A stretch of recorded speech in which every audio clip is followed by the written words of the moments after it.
hear the beat. It's in my আসসালামু আলাইকুম everyone, আশা করি সবাই ভালো আছেন।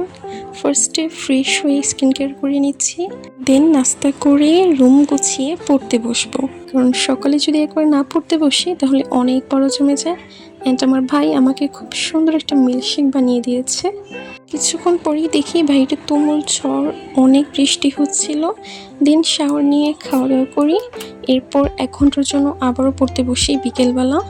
পড়ার পর দেখলাম আম্মু ডাবের পুডিং তৈরি করছে, অ্যান্ড আমার ডাবের পুডিং অনেক পছন্দ। অ্যান্ড আজকে আমি একটু ডিফারেন্ট ওয়েতে পুডিংটা বানাবে। প্রথমেই ডাবের পুডিংগুলোকে এরকমভাবে স্লাইস করে কেটে নেবে, দেন এর মধ্যে দুধ দিবে, এতে করে নাকি অনেক সুন্দর দেখা যায়। অ্যান্ড এরপর এটাকে ফ্রিজে রাখবে 2-3 ঘন্টার জন্য। এরপর স্লাইস করে কেটে নেবে, খুব সুন্দরভাবে স্লাইস হয়েছে অ্যান্ড পুডিংটা অনেক পারফেক্ট হয়েছিল।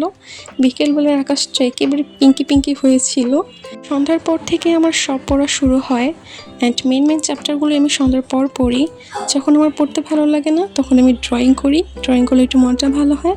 অ্যান্ড আমার পুডিংটা ছিল অনেক মজার।